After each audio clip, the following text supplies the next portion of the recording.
Ladies and gentlemen, welcome to the Big Tech Frenzy. Congratulations, I guess congratulations. Happy Canada Day to the Canadians in the group chat. And hopefully everyone spent it having some good celebrations, maybe hanging out with family, whatever you do. I had a nice long run, which was fun. And now we're here to talk some stock. All right. For the most part, it was a mixed bag for stocks. Overall indices were down. I'm talking the NASDAQ, S&P 500, the main ones. But there was some particular names that were still up. We can talk about some of those. Absolutely. Amazon is in the topic of discussion today, going up just slightly today, 0.5%, but there is still some great news, and Andy Jassy is doing so well leading the charge there. So we can talk about that. But then there was some unbelievable news from SoFi that proved to be quite interesting. And we'll talk about the implications of that as well. Some PayPal, Coinbase news, Robinhood stuff, more Robinhood updates, like product updates. Like another new thing, not connected to their recent, whatever you call it, product update that they did, where they showed off the 2 new trading products, not connected to the crypto event that they just did. They continue to put out products even whenever they're not announcing anything, like the mortgage update for referrals. And now even this, we can go straight into it if we'd like. But Robinhood is now offering discounts using the gold card. Like link your gold card with Amazon to shop and shop with points at checkout. You can also save on gas, 50 cents per gallon with your gold card at participating fuel stations. This is just insane. Like, this is on top of a flat 3% card. It's absolutely incredible. The additions that they continue to add on to a card that was already, next to perfect, if you want to consider it that, for a free card that, doesn't have an additional cost. You can consider a $5 a month fee as a cost for that card, but you were going to pay that anyways to get access to higher APYs and all the additional benefits that you were going to see throughout the rest of the Robinhood ecosystem. So, congratulations, not just to the investors for the continued execution from the CEO and management team, but also congratulations to the users. It's got to be fun to use an app that continues to push out and hopefully tries to reward your usage over time. Actually, we can talk about that because I don't think we've talked about it on the channel before. But Robinhood Concierge, which is what we believe to be the old Robinhood Platinum idea. Okay. We ended up seeing this from customers that were more on the affluent side. You can see this here, that welcome to Robinhood Concierge. You've been upgraded. You now have elevated suite of benefits like dedicated, experts that you can text message or call, anything like this for technical support, for other potential promotions or products, stuff like this. And then you can see here how to schedule a call and help with some of these things. Now, I did also find out, which is not actually said in any of these posts here, that in order to join Robinhood Concierge, you need at least $1 million with Robinhood. You also need to have what they say a high level of activity, higher than most users. They don't break that down into a specification of how someone falls under that, but it's not just, hey, you know what, I have $1 million and I have, an ETF. Can I have personal support, please? Obviously, they still have 24/7 support and you can still get access here, but this is obviously white glove service. They're trying to bump it up a little bit. Then, funnily enough, that was followed by, let me see, I think Brian Armstrong posted it. So, and if you guys know who Brian Armstrong is, then you'll know where I'm going with this. Brian Armstrong. Didn't he post about this? Yes, he did. Okay. Then this was followed up by Coinbase. Meet Coinbase Concierge.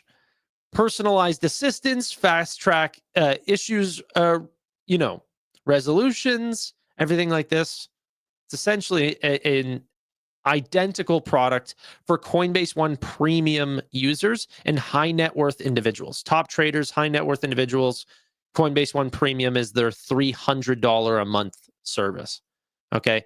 So I'm telling you guys, I believe this with everything. The future of brokerage will be fought amongst potentially a handful of other players. I'm not going to exclusively say these two, but these will be the two fastest runners: is Coinbase and Robinhood. Okay, the mutual respect between these two development teams is absolutely insane. The culture for both of these business is absolutely crazy. You don't get a job at Coinbase just because you went to some university or college or something like this. Most of those people have a real dedication to crypto. They believe in pushing that forward. That's the mission, right? The mission statement for Coinbase. And obviously, whenever you have a real mission, the same way that Robinhood does, you obviously get a lot done because you're not just working for your 8 hours and your salary. You're pushing a mission forward, right? You have a real belief there. I think that is true for a lot of people that work at different positions, even at SoFi. I'm not trying to exclude them here, but SoFi clearly is not trying to participate in the active trader space. They believe in, a lot of products that are more for beginner investors or for ease of use for people with less complex trading strategies.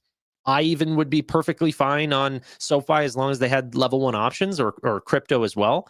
So I would need those two features. But aside from that, I don't really need the experience of, bringing in crazy spreads and level 3 options and all these different multi-leg strategies. It's too much. I don't care. I have a great simplified experience. That's the way that I've learned to invest and how I've made things work for myself. But that's not for everyone. In this future of investing, especially with tokenized stock trading, you are going to see companies like Coinbase that have historically held to more of a crypto experience come right to mainstream. Okay. Being able to build out a platform that is extremely cheap to trade stocks, buy, sell, have the full experience that you would feel on other brokerages, but from an exclusive crypto experience that is essentially deployed to 100 countries immediately. That's an incredible experience, okay? If they can end up developing that, which they've already applied for SEC approval for doing this right in the States and everything along these lines, they could be a very big player here. So keep that in mind. Keep in mind the level of expertise and even the institutional trading and all of these things that could also play a part in equities trades on blockchain as well. It all plays a very important part. Coinbase, keep an eye on them. Robinhood, keep an eye on them. There were a couple other things that I wanted to talk about from the crypto event that Robinhood also posted about that I think, maybe we didn't talk about enough, which is just essentially, one, the actual stock tokens take a 10 basis point cut, okay? Whenever you think about the cut that they take on equities today through payment for order flow, it's much lower than that, okay? So a 10 basis point cut on all notional volume is a lot higher than potentially you might see elsewhere. So it actually rolling out internationally with the stock trade or stock token trading will be a higher take rate than the other products that they actually put out. Now, I got a couple DMs saying, hey, Tanner, you might not be 100% correct on the importance of perp futures. I am 100% a believer that it will be additive to Robinhood's business. And I actually think that the majority of trading volume, especially for crypto, is going to happen through perp futures. Okay, so don't get me wrong. I think that that's where the majority of the volume flows through. However, whenever you talk about the take rate, it's extremely, extremely low. 2 basis points versus what they take on current crypto experiences, just the regular buying and selling of crypto coins. It's really about 60 basis points. Okay, so these perp futures need to make up for 30 times the volume just to match what we're currently doing, let alone expanding past that. So I think whenever you look at the difference between institutional versus retail trading for Coinbase, obviously institutionals, they've got a lot more money, they trade a lot more. A lot of that's in perp futures, stuff like this. The volume is huge, but the take rate is so low. So retail trading actually makes up for a larger bulk of their transactional revenue than institutional. But yeah. All right. Hello, Tanner and everyone. How's it going, guys? How's everybody doing? Sorry, I'm getting into a lot of stuff here. I haven't spoken in a while. SoFi? No.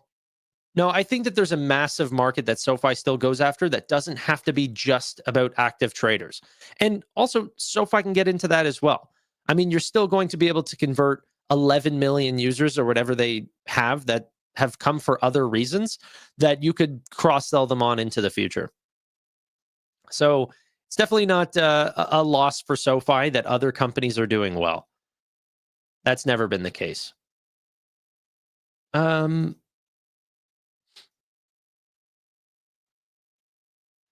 What's the new stock that we're buying?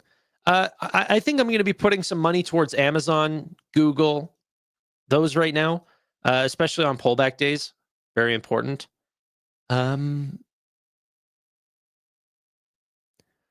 What price point are you adding to Robinhood at? Well, I'm not adding here. It depends, because in a sort of vacuum, like the markets are going to go down if Robinhood goes down. So the idea that just Robinhood goes down and everything else stays flat or increasing, yes, I would buy it pretty early. I mean, like $80, right? Or in the $80 ranges. However, if the entire markets go down, this is going to make SoFi look favorable, and potentially Google and Amazon and Nubank and Shift4 and all the other companies that I'm potentially looking at adding to. But yeah. Any solid dirt cheap penny stocks? No. I mean, I'm not saying that there isn't, but I'm saying in terms of the companies that I'm looking at, absolutely not. I like my stocks with a little bit of meat on them, you know? Hood is one that I missed. What an unbelievable couple of days. Congratulations to all that have invested. Thank you, JJ. It has been good. It has definitely been good. What's the primary existential risk to Hood? Existential risk? I don't think there is one, and I think that's probably why they have such a premium. I mean, the primary existential risk is maybe a fall of capital, a fall of the United States, something like that. That would be like there's no escaping that for Hood if, you know, US becomes an uninvestable territory, but I don't think that that's going to happen. So I don't really see them having one. They could get themselves in legal trouble, but every single company in the world could get themselves in legal trouble. Something like that. Now, their multiple is high and markets could come down, but I wouldn't consider that an existential risk. That's more of a temporary risk. Same question for SoFi. Yeah, I don't know. Like SoFi is a little bit different because they actually take on risk. Like Robinhood has a credit card, but it makes up for such a small percentage of their overall money, and margin is actually a collateralized loan. So if things get bad there, then they take your stock, and that's pretty easy. I mean, people usually bet on stocks. But same question for SoFi. They've got a massive loan book and growing. If a recession, and I mean a dirty, like a depression happens, a lot of their loans could get washed up. Banks do go under. Brokerages are different. They usually don't go under for the same reasons, unless they had a ton of debt or something like this. Robinhood doesn't have any. So they're cash heavy. Robinhood doesn't really have an existential risk. I wouldn't really say SoFi does either, but if you really want me to be critical, I mean, it's a loan book. A loan book could go wrong. That's underwritten in the wrong ways. You know, something like this.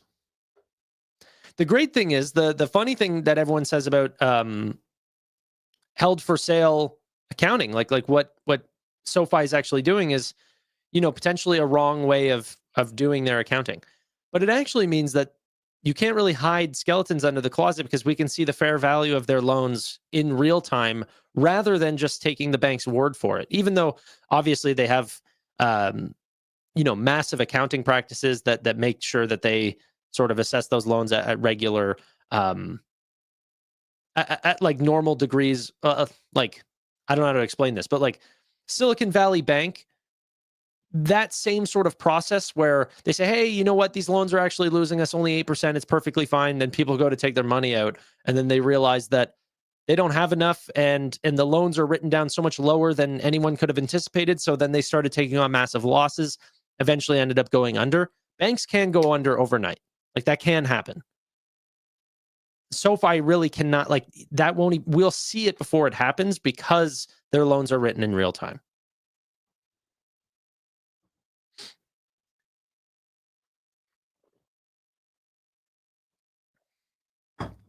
I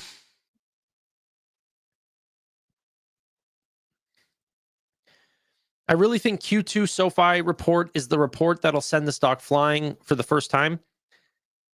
I've thought this about the company for a lot of quarters.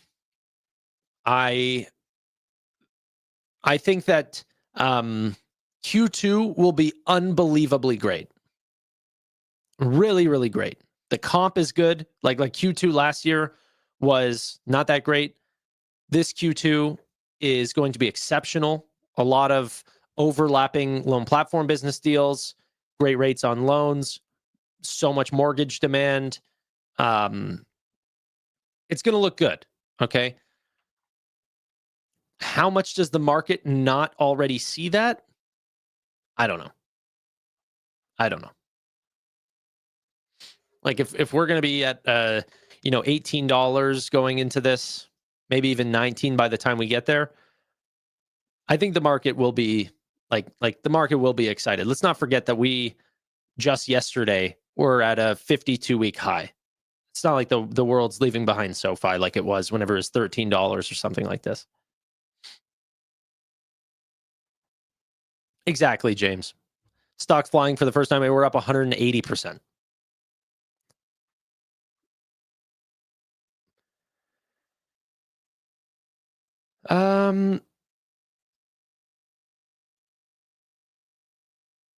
I like the translucent look of the Robinhood card.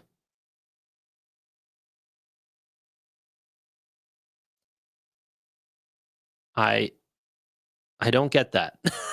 Okay.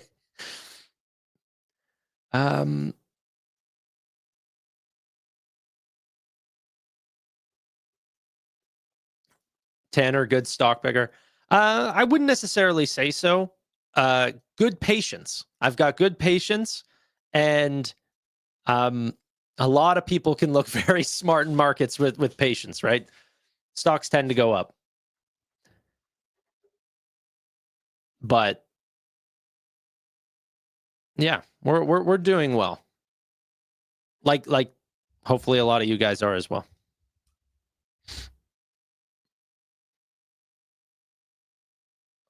Regulation and the blockchain breaking are existential risks. For Robinhood? Why? The blockchain breaking is an existential risk to Robinhood. Maybe to Coinbase or something, but that's not an existential risk to Robinhood at all.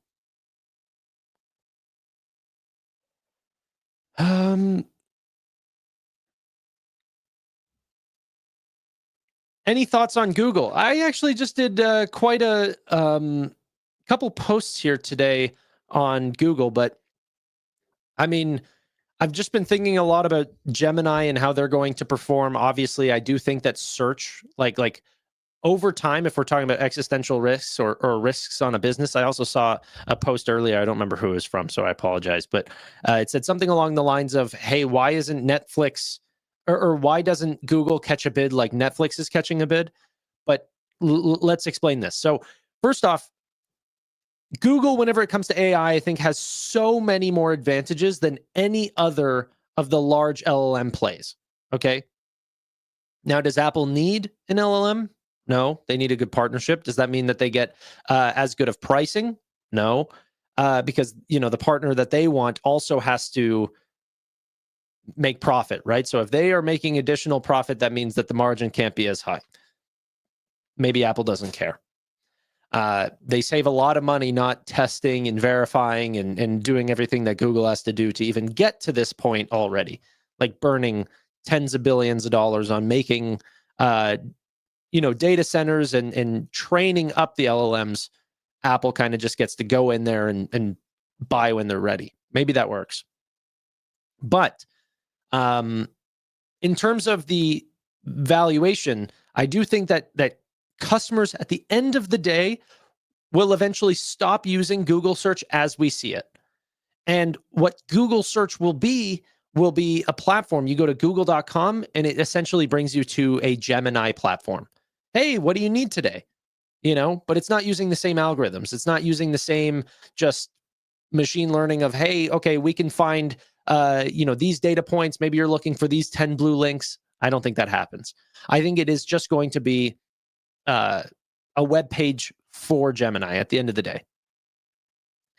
How much of Gemini is going to replace the 60% or 50% of their business that is currently made up from current search, 10 blue links, as we know it today? That is up for question. And whenever that's up for question, multiples will be pulled down, okay? So although they have such an amazing opportunity and people see an opportunity with cloud, with Waymo, with YouTube, with so many aspects of their business, hardware as well, Pixel is being so underappreciated like at Google. But with all of that, all of those can be given a benefit, but if there's one that's actually dragging down, it's not just null and void, it's actually a weight. It would actually be put into a negative multiple territory because no one wants to buy a business that's declining. So Netflix, if they have all these things that are doing well, but no weights underneath them, multiple. If Google has a lot of things going for them, but they also have something that's not going for them, it'll be less than Netflix in terms of a potential multiple. But you can't compare them one-to-one. I'm not saying that Google is going to outstrip Netflix on growth or that they're even comparable or that the margins are the same. I'm just addressing that one comment. So there's a lot of nuance to that, but essentially, people don't like to buy businesses that have uncertainty. Google's in an uncertain territory. But if you're like me and you're more certain than the market, that is a potential way to invest. What's the chances that this thing explodes and everything goes wrong? The market says 50%, I say 20%. Okay, well, the risk reward for me is actually better if I think that way. Now, that doesn't mean, 100% go bullish, right? Like I never full port because the chance of something going wrong, that the dice can roll or like the roulette can spin and it can land on, hey, this just went freaking wrong. There's a real reality where FTX is still running today, but the roulette table landed on everything had to line up for this to go wrong. Same with Silicon Valley Bank. Like these were functioning businesses. On the side of FTX, there was fraud, but doesn't mean that fraud can't still operate. Like anyway, so I like Google. I like the opportunity, but there is risk involved, and that's why the premium is being brought down. If there is a day where they can solve that and reduce investors' worries in the current businesses that they operate, the stock will fly higher.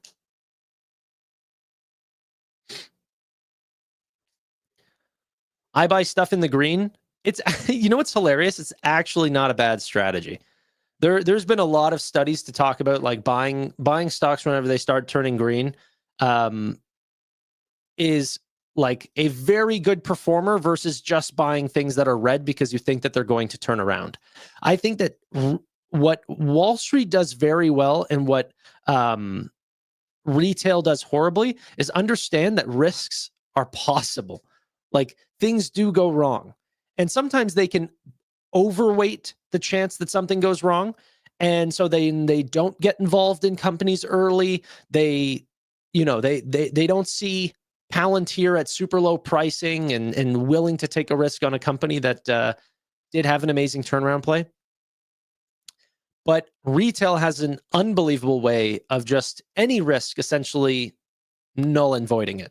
It's not a risk. Things will turn out well. La la la la la la la.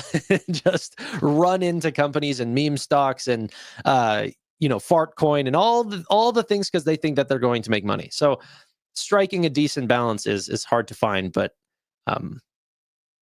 potentially make a lot of people a lot of money. Let's quickly talk about pricing in stocks, and I want to bring this up in a way that we talk about the timing for stocks. Let's talk about seasonality. Okay, this is pretty important. It's July 1st. Let's take a look at how each individual stock has performed on a monthly basis from 1928 to 2023. Can I open this for you guys? July has been by far the best performing month based on the actual data going from these years in from 1929 to 2023. July has been an amazing month to be an investor. September also crazy outlier. Most of the actual market crashes that we've seen have always happened in September or very, very early October. Okay. Very weirdly, if you look at a lot of the black days, like Black Monday, Black Tuesday, Black Friday, a lot of these like .com crash, like all those things always for some reason happen around September. Very weird. But July 1st, doesn't mean that this month isn't going to go down. I'm not calling for a guaranteed great month. It just happens to work out for us. Now let's go over to another, commenter here or article that was written June 28th, 2025, the best and worst months of the stock market. And they essentially brought out the data and looked at it, not just across the entire timeframes, but breaking it into different timeframes and also different indices. Okay. So, looking at July here. So keep an eye on July, essentially, whether you're looking at the, NASDAQ, whether you're looking at the S&P 500, the different timeframes that you're looking at this. Okay. July is always a great performer. And even the later on you go. So if you pick 2005 to 2024, July is kind of in there with November and April, and they kind of all are doing decently. Whenever you look at the percentage of months that are outperforming from 2015 to 2024, so more recently, July is by far the best month. And they go through how this does across every single year and everything. So I'll let you guys look at that on your own time. But July on the NASDAQ does great. Pick your dates on what you want. It's just pretty interesting. So no, I'm not selling. I'm not looking at too much macro data like that in terms of how I'm going to put leverage on my account or double down on certain positions. But I do use it as a little bit of a confirmation bias, okay? That I get a little weary around September, but I get a little bit excited around July. That's all. I'm not going to take it into as a perfect predictor of my portfolio, but it is interesting. Don't jinx it. I mean, if this YouTube video changes the course of what is essentially 100 years of data, that's a powerful stream. That would be a very powerful stream.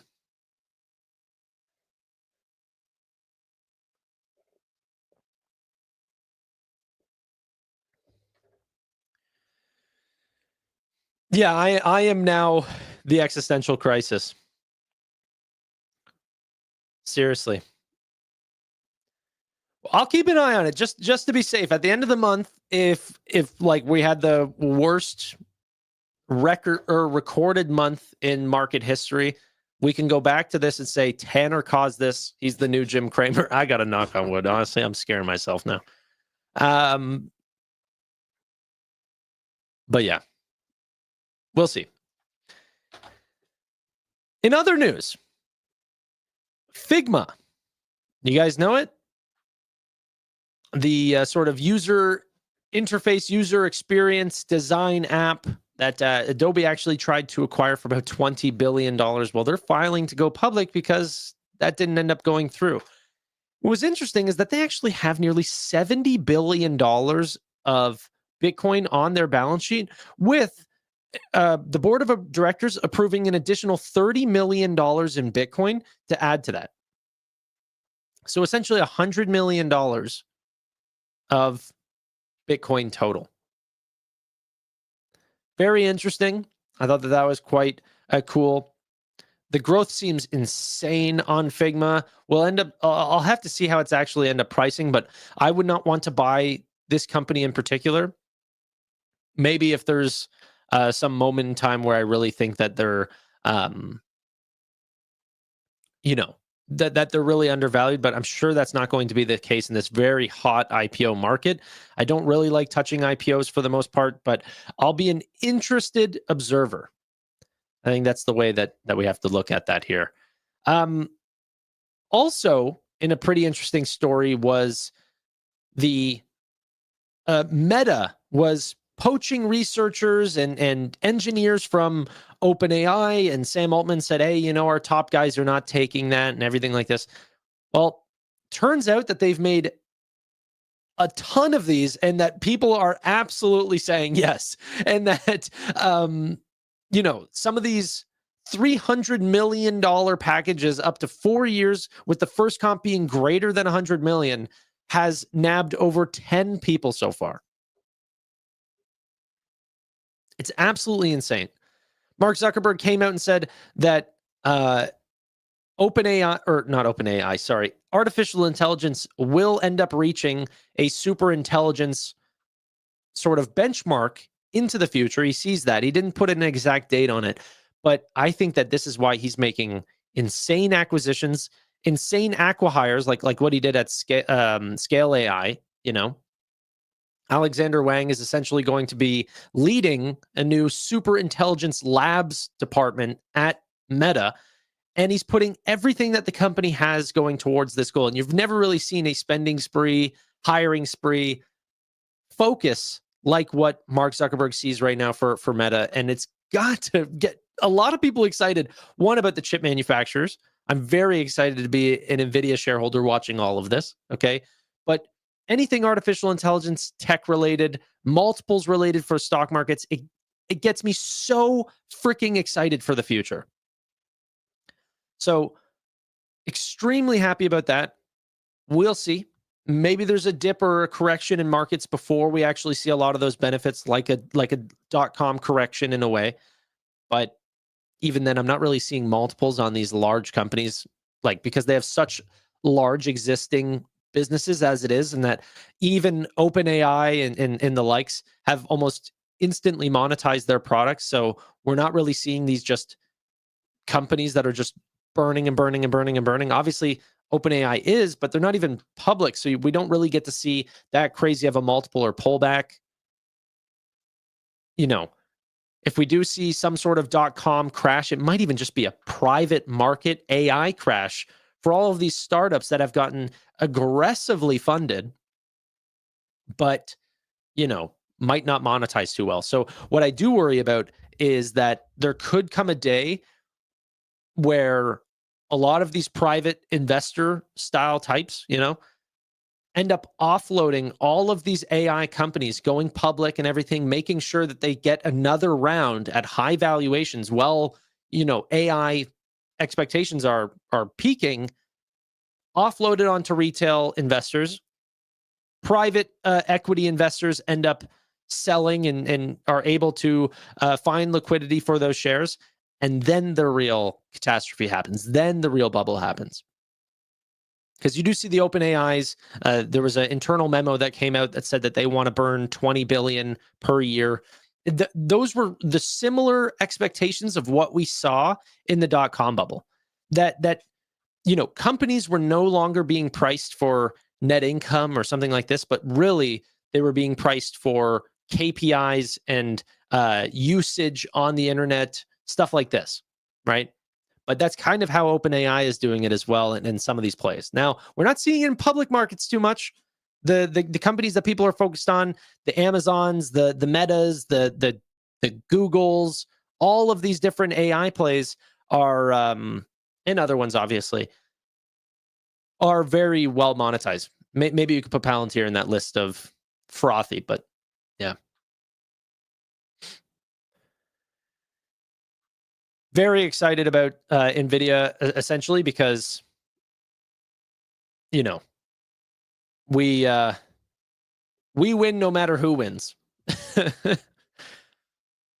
And the claims from the information that came out, the source, I mean, that came out and said OpenAI is now using Google TPUs and are getting away from some of the chips like AMD and Nvidia. Supposedly that was all overblown and not true at all. And they're sort of just testing with TPUs, but have no real want to step away from AMD or Nvidia for their actual AI workloads, I should say. That's really interesting. Now I hold both Google and Nvidia, so it's like a bittersweet moment. But like 45% of my portfolio is Nvidia, so it's mainly sweet. Now they're trying to build their own in-house chips and everything, so we'll see how that ends up developing. But for the most part, like, I'm going to trust what Jensen says. A lot of the custom silicon and ASICs in general are just projects, and a lot of them are not even put into production. And by the time that they want them to be put into production, Nvidia ends up putting out a GB300 or a Vera Rubin, whatever that NVL 5 or whatever it is, 576 or whatever. Like, it'll be so hard to keep up with the level that Nvidia is full focusing on. The lead is very real there. So just because you haven't heard anything from Nvidia lately does not mean that they're losing any bit of their market share here in an environment that is not 2xing, not 3, not 5, not 10xing, but potentially even more than that. So, yeah.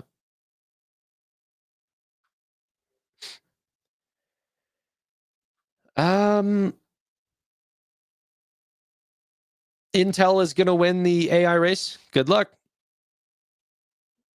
Good luck. I think I've heard of one startup that was trying to do some form of an LLM or something on CPUs, but good luck.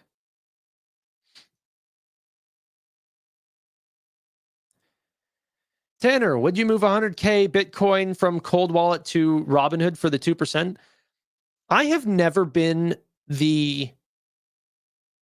I've never been too much of an advocate for the your keys, your crypto. I mean, obviously I do believe that, but do I think that something is going to happen between now and me receiving the 2% over a 2-year period, that Robinhood's going to go down, or that some government agency is going to seize my crypto or something? I don't think that's going to happen. So I think you're probably safe to take that 2%, but it's completely up to you. Obviously, most people that have cold storage and are not wanting to use those exchanges have more privacy concerns, or that there's other reasons for why they like crypto other than just to potentially make a dollar.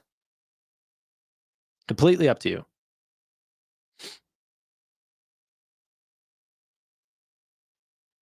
Also, if you have 100K in Bitcoin,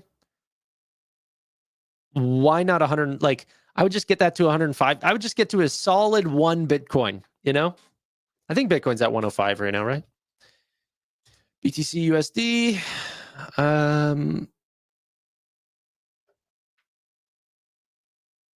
105, 400. Yeah, spend the 5K. Get a solid coin.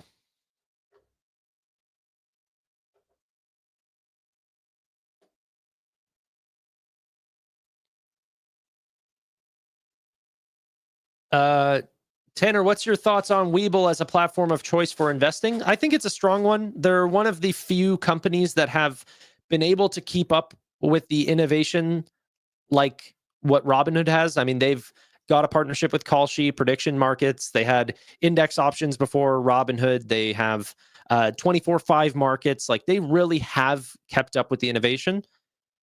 So yeah, if you're looking for that as a user, I think absolutely. Can you show your portfolio? So my portfolio is exclusive to the course members at futureinvesting.pro. So to respect the people that have supported the channel and have paid and wanted that exclusivity, I'm gonna respect that. But my portfolio is public, but gated. There's a paywall, but it's a one-time paywall, and then you get the access forever. So decide on what that means to you. And it's not just for portfolio access. It's for private live streams, for the entire way that I invest, the spreadsheets that I use, the things that I look for, the metrics that make me buy, the valuations that I look for on growth, the whole thing.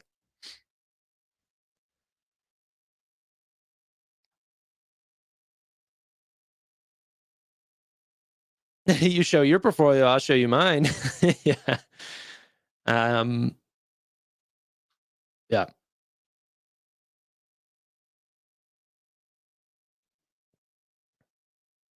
Yeah, it's the Tanner OnlyFans channel. It is.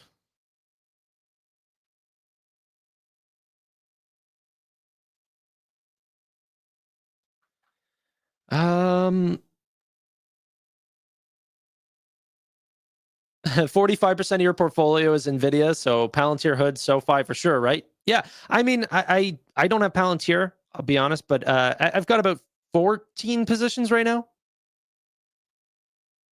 But yeah, the large, I mean, there's nothing that really looks like Nvidia in my portfolio right now, and that won't be forever. But it is that way right now. Willy Wonka gifting 5 gifted memberships. Thank you all, or thank you, Willy Wonka, for supporting the channel. Do appreciate it, and congratulations to the 5 that just got that. Okay, we have more stories, and I also have to get going. So let's rush through some of these. We talked about Robinhood. Let's talk quickly about PayPal and Coinbase at the exact same time, because once again, we see another partnership from them. This is not their first. They've been doing this a bunch, but they're expanding the partnership, which means clearly it's working well, and both companies are benefiting. Okay. Coinbase integrates PayPal as a payment method in Australia. So PayPal is essentially an on-ramp for crypto. So you can use your PayPal account to instantly buy crypto and withdraw funds to Coinbase. Withdrawal funds to Coinbase is a weird way of writing that. But yeah, essentially you can instantly buy crypto or fill your account, whatever. And of course, that benefits the likes of PayPal. More touch points in the internet in different areas that especially have very large user bases, the better for them, right? More chances that people are going to use them, higher chance that they end up seeing, payments through the amount of money that they end up sending through. Great.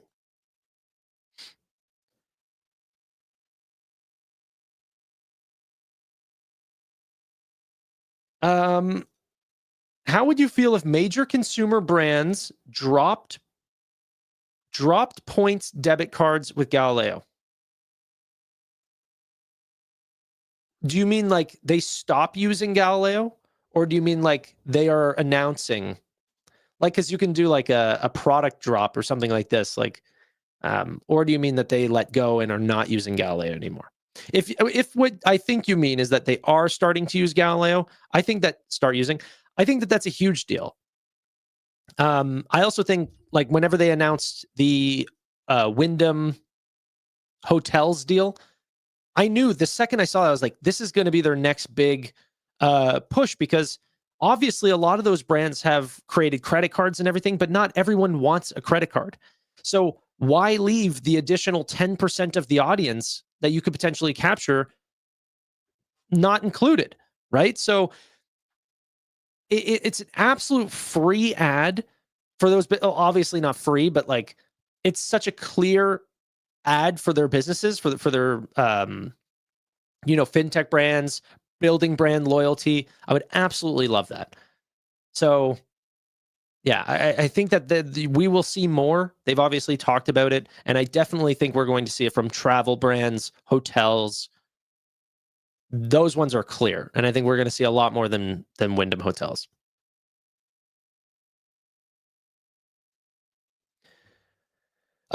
Yes, we need to talk about the block. We have so much news today, yet we're talking about other things. Okay, first, let's talk about another great piece of information for SoFi in general. We ended up getting the Upstart Macro Index, or UMI. UMI is essentially a single piece of data that they use to sort of address how well, of a macro environment it would be for lending. Okay, so a 1 is normal, anything under 1 is exceptional, and anything above 1 is actually worse off.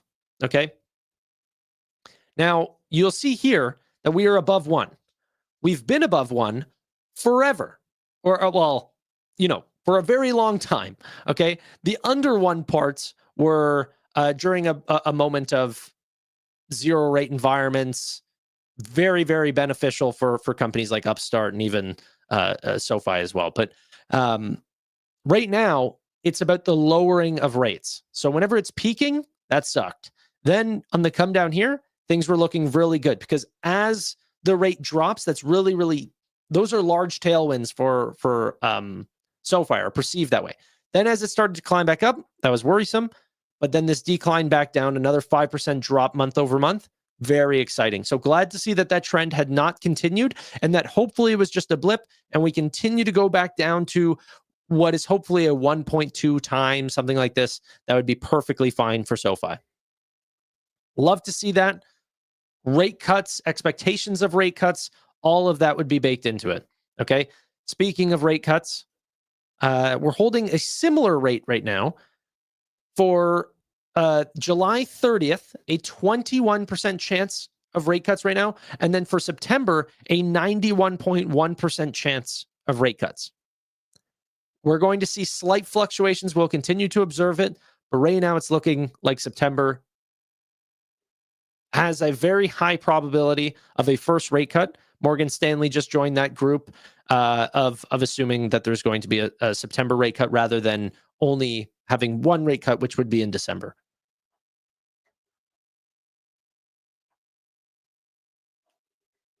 Did you touch upon SoFi's new hire? I'm getting there. Last story for the day. This is very interesting, which was a senior vice president hire for crypto. Flory Gilroy. She's essentially, Anthony Noto actually has a podcast called Who Dares Wins. He stopped doing it, but he was uploading for a little bit. You can find it on like Spotify, places like that. But Flory was actually one of the episodes, because she was the co-founder of BlockFi at the time, which actually had a pretty decent relationship with SoFi. And so they've had conversations about leadership and crypto and everything where that's going. Now she's actually a part of a leader for crypto. Okay, don't think about business unit. That's just the way that they end up talking about it. It doesn't mean that we're going to end up seeing this like crypto for business that I saw a bunch of comments online. This is the group business unit for spend, invest, and protect. You can see this across the board. Group business. Where is it? Group business leader. All these things. It's just essentially what they end up using for this. So don't think about it too much in terms of business unit. Now, BlockFi is really interesting, because where they made a lot of their money was not just for crypto investing just in regular coins, but actually the lending portion of cryptocurrency, which I think is why they have a higher here, and why I think it'll be most important for SoFi, because obviously they're biggest in lending. And so if they can integrate both crypto and crypto lending, that will be very, very exciting. So I think crypto will launch very soon, and then crypto lending will come probably a few months after that, with someone like Flory on the on the team as well. So very exciting. You know, I'm very happy that we have more crypto coming in. It's a very high margin business. It'll add a lot to SoFi Invest. Hopefully it adds a lot to lending as well and other aspects of the business. And then as we continue to add more things like tokenized stock trading and international clients and all of those things, it's great to know that SoFi is very well positioned for that, and that they're not turning a blind eye to what could be a very large industry in the future, which is cryptocurrency for customers as well. But hopefully they also look at it for more back-end operations, like what Galileo is trying to focus on.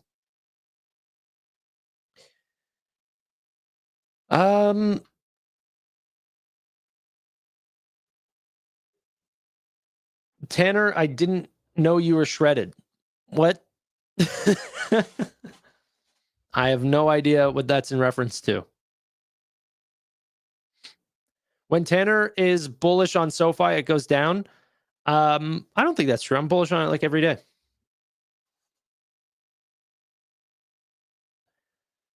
Don't understand me wrong. I'm long on SoFi. Okay.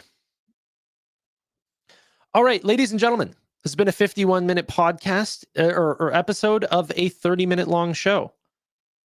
TSM or Amazon? I think I'd have to pick Amazon. But thank you all so much for watching. Really do appreciate your time. All I ask is a like on the video. Maybe even if you haven't already, subscribe down below. But until next time, bye for now.